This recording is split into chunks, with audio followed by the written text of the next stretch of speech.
Here with reaction to this week's Biden blunders, I have former White House Press Secretary Sean Spicer and Fox News contributor Dan Bongino.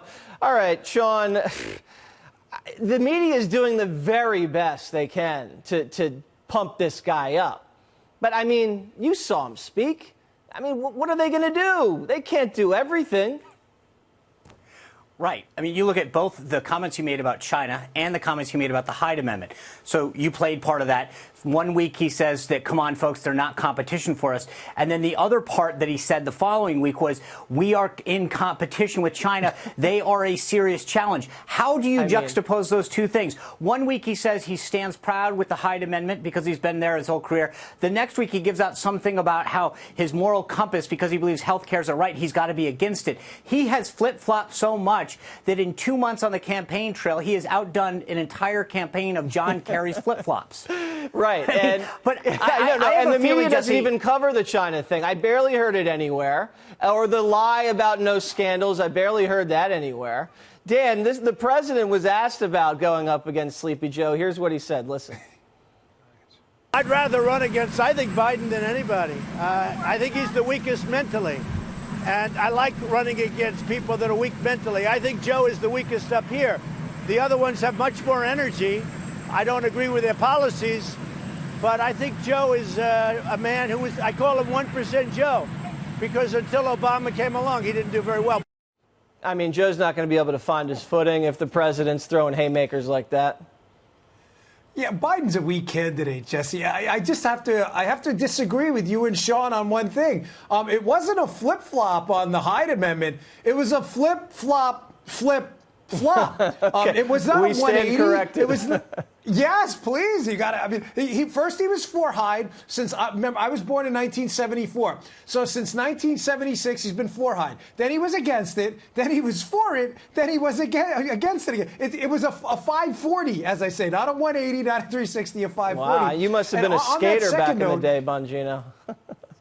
Listen, I mean, this is incredibly weak. But if you're going to plagiarize, Jesse, too, and you're a Democrat, plagiarize, FDR. Not that plagiarism's ever right. Maybe JFK. When you're plagiarizing Michael Avenatti, you know your campaign. Yeah, Avenatti actually said it as well. But Bayo said it first, and we got to give Scott credit. Now, something that really bothered me this week, ABC gets into the Oval, and they start trying to trap the president into, some theoretical scandal. Let's listen to how Stephanopoulos tried his very best to get Trump to say something controversial. Watch.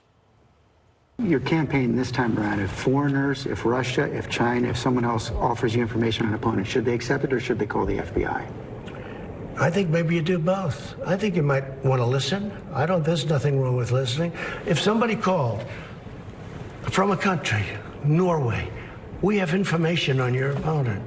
Oh, I think I'd want to hear it. You want that kind of interference in our elections? It's not an interference. They have information. I think I'd take it. If I thought there was something wrong, I'd go maybe to the FBI. So he says theoretically he'd listen to foreign dirt on an opponent, yet Hillary Clinton, Sean, paid for foreign dirt on an opponent, and then she used it to wiretap the president. I mean, the media doesn't even talk about that. How corrupt is it? No, and actually, I'll take it a step further. It's fascinating because you're absolutely right. Christopher Steele went over, met with Russian officials, then created this dossier paid for by the Democratic National Committee and Hillary Clinton, and that's forgotten. Oh, by the way, when we go to investigate it, when Lindsey Graham goes to investigate it, they talk about this is old news. This was last cycle. And yet when Kamala Harris was asked today if she was elected, what did she say? If I win, I'm going to investigate Donald Trump. So it's okay for Democrats to investigate Republicans, but it's not okay for Republicans to investigate Democrats. It's such a double standard. And do you remember this, Dan, when Pencil Neck, little Adam Schiff, thought he was on the phone with a Russian and it was some comedian offering naked Trump pictures, and he's, oh, yeah, send it over my way. I don't think he called the FBI, did he? Yeah, and what about Senator Mark Warner, Democrat from Virginia, who we've already seen his text messages trying to arrange meetings with Christopher Steele and Putin's right-hand guy, Oleg Deripaska. You can go see those online now. We have Democrats trying to collude with Russians. But here, Jesse, here's the ultimate hypocrisy, right? about a month ago, when we did get information from a foreign government about potential corruption, about Joe Biden's kid, Hunter, from Ukraine, and Rudy Giuliani exposed it and said, you know what, maybe this should be looked into. What happened, Jesse? The New York Times and everybody went crazy.